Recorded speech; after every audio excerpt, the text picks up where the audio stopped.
सुंदरनगर में एक मशहूर पकौड़े वाला रहता था। नाम था उसका चंदू। सुबह उठना, उठकर पकौड़े तैयार करना और पूरे दिन नगर में घूम घूम कर साइकिल पर पकौड़े बेचना, यही उसका रोजाना का काम था। पकौड़े ले लो पकौड़े, गर्मा गर्म पकौड़े, जल्दी आओ गरम गरम पकौड़े खाओ। पकौड़े ले लो पकौड़े, गर्मा गर्म पकौड़े। चंदू की आवाज सुनकर हर कोई उसके गर्मा गर्म पकौड़े खाने के लिए वहां आ जाता था और थोड़ी देर में ही चंदू के सारे पकौड़े बिक जाते थे। चंदू अपने पकौड़े बेचकर घर लौट आता था। ये देखो माँ, आज मेरी कितनी कमाई हुई। तुम्हें पता है, सुंदरनगर में हर कोई मेरे पकौड़ों का दीवाना है। सबको मेरे पकौड़े बहुत पसंद आते हैं। क्या हुआ, तुम क्यों मुंह फुलाए बैठी हो? क्या फायदा कमाई का जब खाने वाले हम दो हैं। कब से तुझे बोल रही हूँ कि शादी कर ले। कम से कम ऊपर जाने से पहले पोते पोती का मुंह तो देख लूंगी। बहू से सेवा तो करवा लूंगी, पर तू है कि शादी के लिए हाँ ही नहीं करता। देख, पड़ोस में सबकी बहुएं आ गई हैं, एक तू ही रह गया है शादी के लिए। ठीक है माँ, अगर तुम कहती हो तो मैं शादी के लिए तैयार हूँ।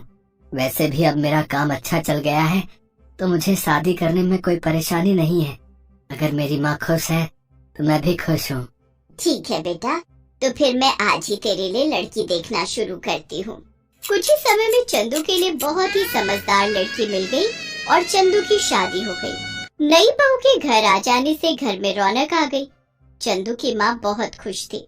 लक्ष्मी बहू, तुम तो साक्षात लक्ष्मी का रूप बनकर ही हमारे घर में आई हो। तुम्हारे आने से घर में कितनी रौनक आ गई है। माँ जी, मुझे आशीर्वाद दीजिए कि मैं अपनी सारी जिम्मेदारियाँ अच्छे से निभा सकूं। मुझे पता है बहू, तुम सभी जिम्मेदारियाँ अच्छे से निभाओगी। सुनिए, आज तक आप अकेले ही पकौड़े बनाते रहे हैं। अब आप चिंता मत कीजिए, पकौड़े बनाने की जिम्मेदारी आप मुझे दे दीजिए। अब मैं पकौड़े बनाकर दिया करूंगी, आप बेचने जाया करना। इससे आपको अपने लिए भी समय मिलेगा। कितनी अच्छी है मेरी बहू। मेरा और चंदू का कितना ख्याल है इसे। उस दिन से लक्ष्मी पकौड़े बनाने में चंदू की मदद करने लगी।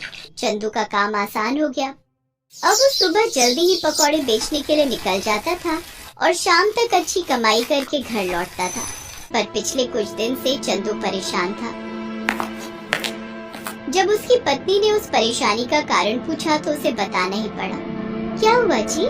मैं देख रही हूँ आप कुछ दिनों से परेशान हैं। मुझे बताइए कि क्या हुआ है। हाँ चंदू बेटा, मैं भी तुझे कई दिनों से परेशान देख रही हूँ। क्या बात है? पता नहीं, कुछ दिनों से मैं जब पकौड़े बेचने के लिए निकलता हूँ तो मेरा टोकरा भरा हुआ होता है, पर बाजार तक पहुँचने में मुझे ऐसा महसूस होता है कि मेरे टोकरे में से कुछ पकौड़े गायब हैं। पकौड़े गायब हैं? पर बेटा, आज तक ऐसा कभी नहीं हुआ। कोई बात नहीं, मैं कुछ ज्यादा पकौड़े ही बना दूंगी। कई बार पता नहीं चलता, हो सकता है आपके मन का वहम हो। हाँ, ये भी हो सकता है मेरे मन का वहम हो। कल मैं थोड़े ज्यादा पकौड़े ले जाऊंगा। अगले दिन चंदू थोड़े ज्यादा पकौड़े लेकर जाता है, पर उस दिन भी चंदू देखता है कि पकौड़े थोड़े कम हैं। वो घर आकर ये बात लक्ष्मी और अपनी माँ को बताता है। अरे मेरे बच्चे को पता नहीं किसकी नजर लग गई है। कोई भूत प्रेत पकौड़े चुरा कर भाग रहा है क्या? मुझे तो दाल में कुछ काला दिखाई देता है। अच्छा एक बात बताओ, जब तुम पकौड़े बेचने के लिए जाते हो, क्या कहीं कुछ देर के लिए रुकते हो? मैं जब पकौड़े बेचने जाता हूँ तो रास्ते में बस मैं पानी पीने के लिए नदी किनारे रुकता हूँ। बस, मैं सारी बात समझ गई। अब तुम देखते जाओ मैं क्या करती हूँ। कल के बाद तुम्हारी ये समस्या हमेशा के लिए दूर हो जाएगी।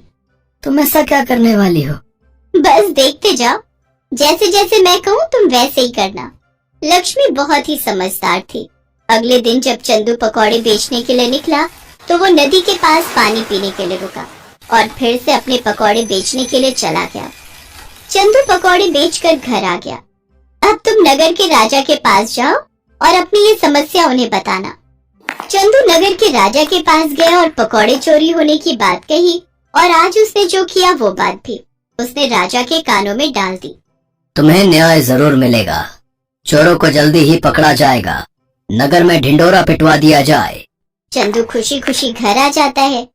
नगर में ढिंढोरा पिटवा दिया जाता है। अब बारी थी असली चोरों को पकड़ने की। क्या तुम्हें लगता है लक्ष्मी अब चोर पकड़े जाएंगे? बिल्कुल पकड़े जाएंगे। मैंने तरकीब ही ऐसी लड़ाई है। चोर तो ये भी नहीं जानते कि उस दिन तुम पकौड़े बेचने बाजार गए ही नहीं। मैंने सिर्फ उन चोरों को पकड़ने के लिए वो पकौड़े तैयार किए थे। उन चोरों के हाथ पर गोंद लगे हुए पकौड़े अच्छे से चिपक गए होंगे। मैंने ऐसा गोंद तैयार किया था जो छुड़ाए नहीं छूट सकता।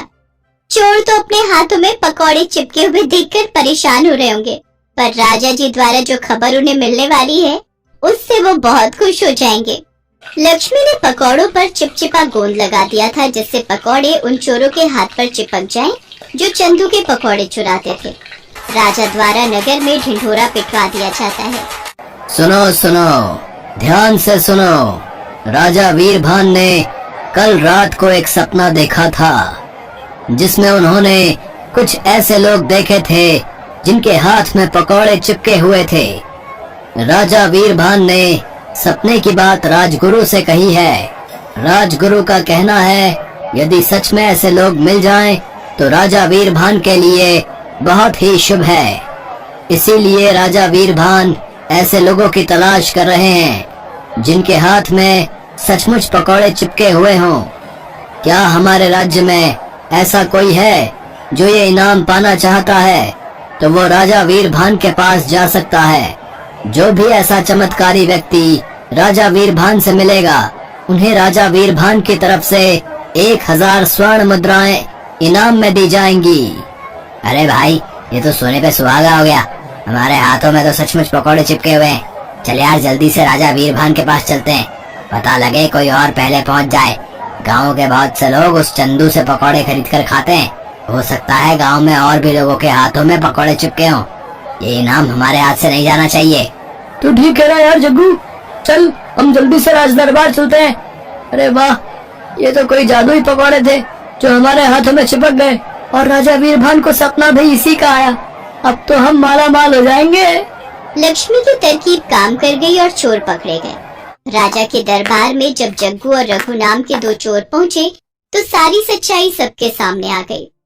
इन दोनों चोरों को पकड़कर कारागार में डाल दिया जाए ताकि ऐसे चोर दोबारा राज्य में चोरी न कर सकें। लक्ष्मी, तुम बहुत समझदार हो। हमारे राज्य में तुम जैसी समझदार प्रजा का होना बहुत जरूरी है।